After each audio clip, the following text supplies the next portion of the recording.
I was living in Barcelona again, but I had a house built in the Pyrenees, and I got a message telling me to go to the Pyrenees on December 8 or 9.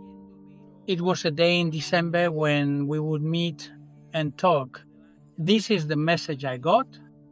At that time, I stepped out onto the porch at the back of my house, and I saw something like a sphere, about 10 feet or more in size, golden in color. It stopped, came down, and hovered in the meadow behind my house. There was the sphere, that sphere that was opaque. It cleared up, became transparent, and I could see Sharim inside it. He described the being as tall and human-like and said the communication took place telepathically. Not a bit of fear. I remember thinking, have they done something? Some kind of job to help me stay calm from the Sharim sphere in a single step? He covered the 6 or 7 or maybe 8 meters. That was the distance to my porch. And he showed up right at my front porch. And there he was, right in front of me. Sharim comes over to me, and he starts talking to me. Right away, I realize he's the same being we fired at during military service. And I'm thinking, oh my gosh, when is this guy going to realize, since I shot at him, he might just give me a slap. But luckily, that's not what happened. He started talking to me about the reason behind why I was meant to have my encounter, about all the preparation I had in my life for that meeting. He started talking to me about a lot of things that really put me at ease, because they helped me understand the reason behind it all, you know. There was a moment when, because of Sharim's height, and I, being 5'9", was looking up so I could talk to him, and thought, my neck's gonna get stiff. But it was like we were communicating mind to mind, and before I could even ask a question, he was already giving me the answers. We did have a conversation in words, but pay close attention. In my native Spanish, I was hearing everything in Spanish, right? So then he put his own hand on my shoulder, and the moment he touches me, no, I hadn't told you, but he got caught up in some sort of double body. I immediately thought of a bluish color and figured it was some kind of protection. When they put their hand on my shoulder, that beam from that double protective body, it completely took over me. It wrapped around me entirely. And at that moment, what happened was amazing, because I started to float, rising up to that height.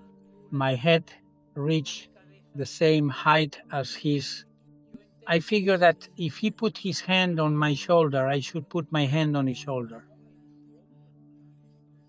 But what happened to me was incredible, because my hand sank into Sharim's body. Then I realized that he had more of an energetic density than a physical one.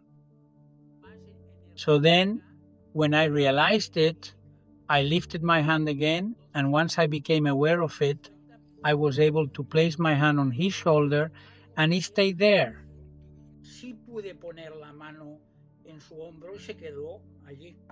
From this point on, we have a pretty long conversation.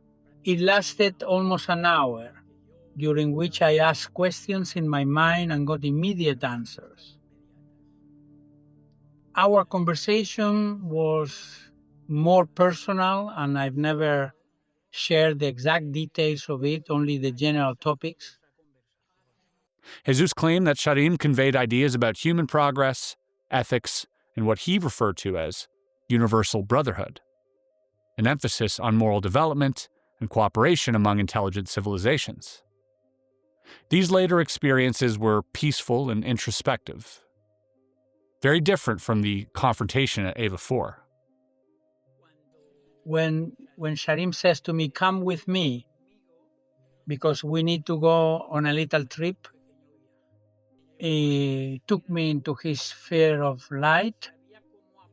Had it kind of dimmed in terms of the light it was giving off. It wasn't, you couldn't see it from anyone passing by. And the two of us stepped into the sphere of light. With the sphere of light, we traveled in a brief moment, because I stayed in a perfect one, on a sensory level. I completely lost it. No contact with anything. And after a stretch of time I can't really define, we arrived at Sharim's ship. Is this one I showed you here in the drawing, okay? Then we got on Sharim's ship, which is called Estella. And it's a small research approach vessel. It's a ship that's 60 meters in diameter. It carries 4 crew members.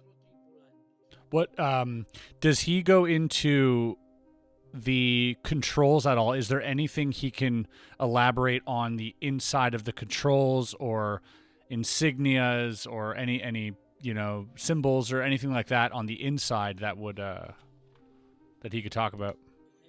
Take a look at the main emblem of these beings. It's the letter Phi.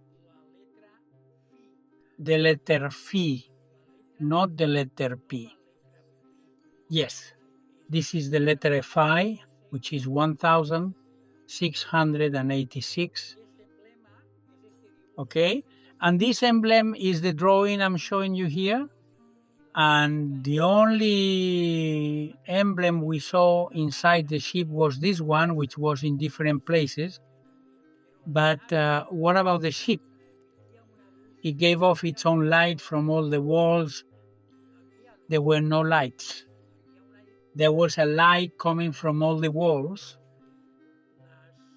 The ships aren't physically built ships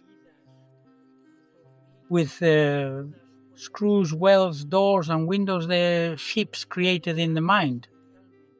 When Sharim took me over to what was almost a wall of the ship, where there was basically just a desk. On it, there were different kinds of lights, and there, it came up from the ground, some kind of seat, of a chair or armchair. So when I sat down in this armchair, it molded to my body. And he did the same right next to me. The wall in front of us, he fiddled with something, and it turned into a window. A surface that let us see outside. This is very common. This is I've heard of this many times. I don't know if he's familiar with Bob Lazar, but he described the same thing in his craft. Yeah, he experienced the same thing. He said the wall became transparent and he could see through, but he says it wasn't completely transparent. It was like a little foggy. Practically transparent, but it was still there. It was like a thick piece of glass. The Sharim took me on a trip. He came with the ship right to my house. He flew over and then took me in the ship to a famous mountain in Catalonia called Montserrat.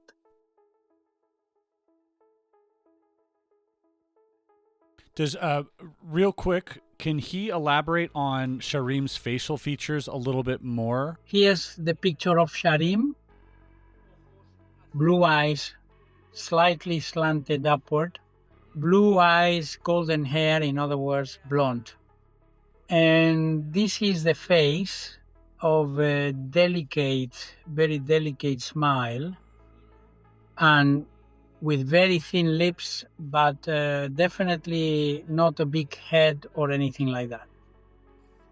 Anyway, I have to tell you, they look into the mind of the person they're talking to, their idea of beauty and aesthetics. And I guess that when they let themselves be seen in physical form, they're taking on something that's pleasing to you. Wrapping this up in Montserrat, we had contact with beings who lived inside the mountain. They are masters of light, masters of memory. And there's a place that like a part of or a branch of Shambhala, but that's a whole different story. For now, he took me to Montserrat, then he came back to my place and left again. We went back to the ship. It was still where it had been, and we went back down with the sphere to the porch of my house. Until his later years, Jesus maintained that what happened at the radar base in 1971 was the beginning of a process, one that led him from the structure of the military duty to a lifelong search for meaning in the phenomenon.